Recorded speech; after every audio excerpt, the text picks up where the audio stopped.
Hi Zimbabwe, this is Vincent Tsvangirai, MP for Glenview South, the youngest member of parliament serving right now in the Parliament of Zimbabwe. It's not an easy road in for young people to get into politics, but there's a lot of enthusiasm from young people to be more active in politics from what I've seen. But I think it's just a matter of generational consensus, whereby the generation that was there post-liberation and up to 2018 and so on, they need to start realizing that it's time for young people to also now start making inroads, and so they need to groom younger people to sort of take over for tomorrow, you know. But it's difficult. It's not an easy road for sure. Glenview most especially is heavily hit with a lot of drug problems.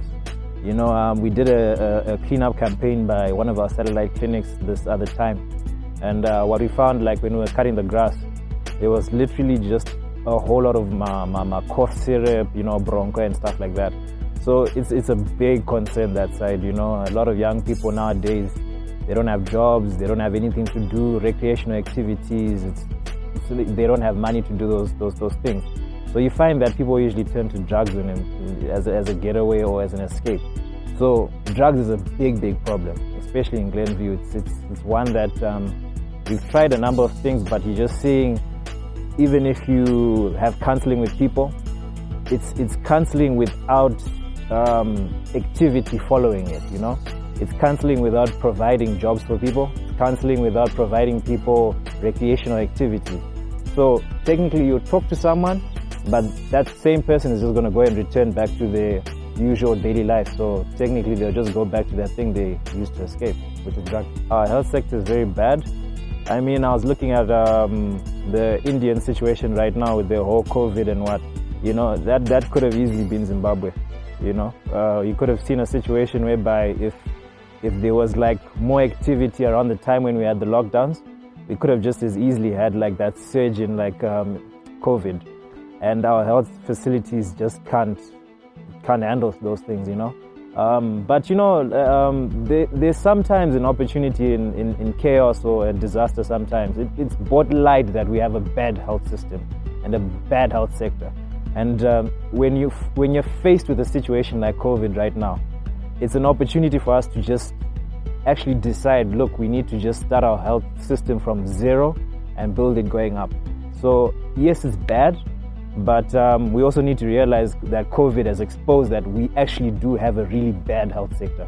So we need to improve it from there. I'm not an education buff per se, but I think if you look globally, my dad used to have a very famous saying that, well, not a famous, but it was his sort of like his inner joke, where he used to say, I'll find a Zimbabwean there.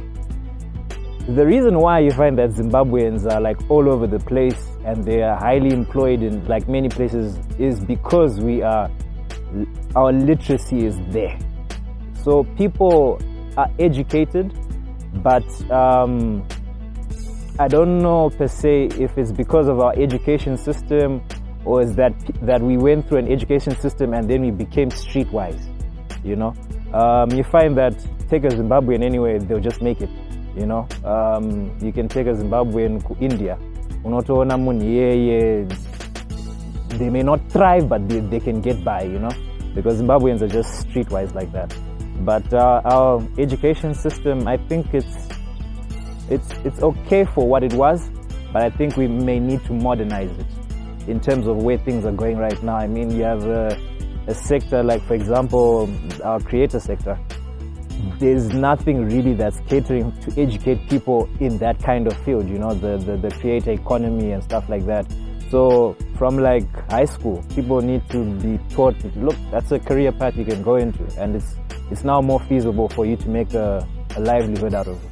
But I don't think right now that that's catered for in our education system. It's very, when you grow up, you have to be a doctor. When you grow up, you have to be a lawyer. When you grow up, you have to be, when you grow up, you can be a model and make something of yourself. When you grow up, you can be a journalist and make something of yourself. You know, these are things that are still looked down upon, you know. They're not really opportunities that people say, it's okay, mwanangu, enda unotoita, you know. some parents are still resistant to that. So our education system needs to modernize, I think. Zimbabwe has been for the last 25, 30 years. It's created a situation whereby corruption sort of runs the country in a way, you know. Your average police officer, they can't survive on their salary. So, you know, corruption sort of becomes the day-to-day thing for them to survive. So corruption is like everywhere, you know, and it's become so bad that it's become normal, you know, to the point whereby you can do corruption and not even realize that you've done corruption because it's sort of normalized to some extent. There's a difference maybe in that like your 50 millions and your 20s and the likes, but then you can have corruption here like kind of $10 chai, you know. It's corruption at the end of the day, but it's so normal that you think you don't even bat an eye or flinch about it. So corruption is everywhere. I think it's become sort of our day-to-day, and we are normalizing a bad thing, you know. So yeah, it's something that needs to be addressed, because if we normalize that, I don't think even if the best government gets in, it's become a systematic mentality kind of thing, you know. There's a lot of polarization, but I think it's not just Zimbabwe alone. World over, politics has polarized people so much. In America right now, the politics has polarized people. I mean, just look at the recent election they had. It's heavily divided that country. So in Zimbabwe, yeah, there's polarization, but it's an issue that needs to be addressed and not run away from, you know. We need to confront it, sort of like how South Africans confronted apartheid and racism, you know. You don't run away from it. You don't try and make it seem as if it's normal. You tackle it head on, you know, and address the issue that, yeah, politics in Zimbabwe has polarized people, has divided people, and we need to confront it. Democracy in Zimbabwe is always being challenged. I don't think we live in a perfect democratic country, or even some semblance of a democratic country.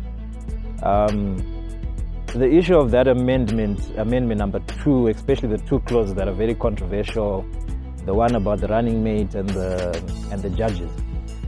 I mean, it's very clear that there are, especially the issue of the judges. I mean, if someone wants to put a judge for you that will do what he wants, to deliver what he wants. The running mate clause, personally, I think that's an internal issue on the ruling party side. But yeah, they're very unpopular amendments, clauses. And do they harm democracy? Yeah, of course. That's very clear. But it's a phase that's now past. I think what's left now is what we do after. I think it's time we organize ourselves, especially opposition. Petitions, demonstrations, make noise about it, I think. Look, this is undemocratic. I was in an elevator with the president. I think I would probably say it's time we put the politics of old aside. Young people have great ideas to take this country forward. I think our ideas are being hampered by a generation that is stuck in an era of Tisu ruling party. So we deserve the benefits of being a ruling party.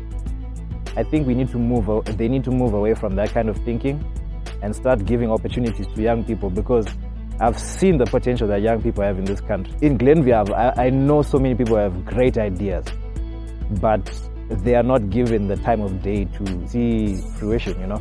So I think if I was in an elevator with them, I would tell them, you need to start bringing more people, young people, into the fold, so that we start determining the direction of the country that we want at the time that we are actually handing it over to the next generation as well.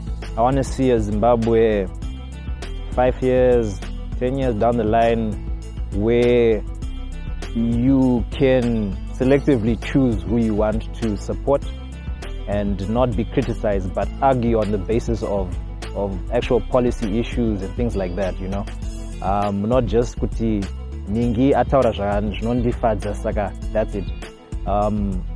I want Zimbabwe to return to the more critical time like 2000. Zimbabweans were very critical about our leadership on all sides.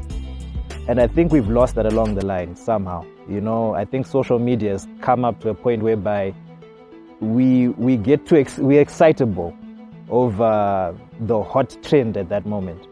And we forget to be critical sometimes. So that's one issue. I want to see a Zimbabwe where we can choose what we want and then not be demonized about it. Then number two, the economy. It's an important part. I want to see more young people being more proactive in it. I want to see more young people in agriculture. I want to see more young people in tech.